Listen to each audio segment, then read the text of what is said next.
Shit, Maren breathed. The attack hadn't been worthless.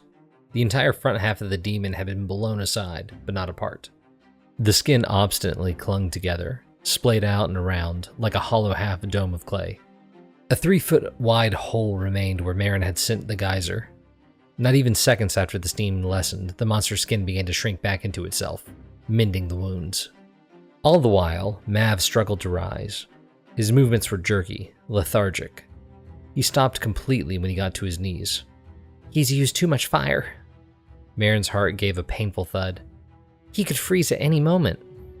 She wasn't much better. Just holding and directing that much water nearly dehydrated her again. Another try and...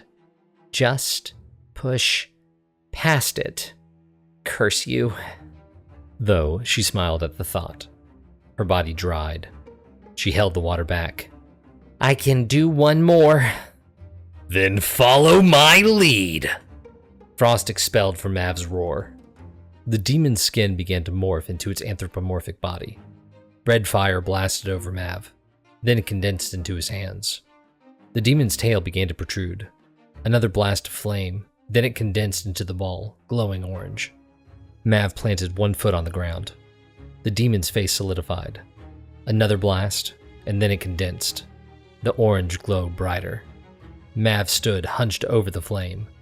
All that was left of the demon to cure was the hole in his chest, which began to shrink.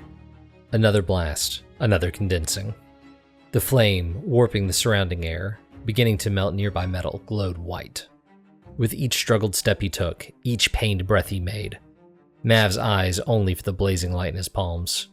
Still, another image of hands holding fire interrupted his vision. I won't waste the life you gave me. Mav forced his gaze at the beast, taking its first step towards him, the hole in his chest growing smaller. I'll protect them all. Transferring the flame to one hand, he charged forwards. Now! Maren had to squint as she watched Mav. The little star in his hand expelled the room's darkness, its constant roar like a jet drowning out the sound of the small blast beneath Mav's feet that propelled him to the demon's chest and even Maren's hammering heart. It drowned out everything, except Mav's call. Maren took in a breath, aimed, then shot the rush of water to the hole in the monster's back, which was only about a foot wide now. The monster moved its arms, as if trying to embrace Mav. He neared the monster's closing gap, and thrusted his hand forward. He saw nothing else due to the fire's white light, but he didn't need to. Maren's water would arrive before the monster's skin swallowed him, and then Mav's light vanished within the monster for but a moment. Then the geyser struck through the demon's skin. Vaporized water blasted the demon apart. Large and small chunks splattered away against the wall as searing steam shoved Maren. The platform she stood upon groaned, then gave way. She fell for a moment, her stomach lurching, but gripped the bottom of the shattered wall. An ominous orange glow from the floor illuminated the thick steam. Run! Mav yelled, the orange shining brighter. Right. He still had to burn all the pieces. Don't die, Maren called. Either he didn't respond, or she didn't hear it. She leaped, her skin drying as she controlled the water from the pipe around her, and guided herself into the room where the baby Titan had died. It was slightly more visible there, though still marred by the steam. She wrapped the unconscious scientist in water and charged into the room with the beds. What's going? A man said, holding some supplies between a counter on the wall and the cell. Hide! Maren commanded, throwing the scientist into the room and closing the door. Get into the cell now! Frost shattered as Mav got to his feet. The upper left portion of his suit was completely destroyed. Looked like he'd lost control in that attack. And time to lose it again. Pieces of the disgusting monster wobbled, little gooey tendrils attempting to link pieces together. If he didn't move now, then the monster would grow again. I defend. Even at the cost of his life, he would bear the flame to those in need. The weak. Mav focused on the fire, still lining the floor. Its heat grew, and strangely, so did Mav's temperature.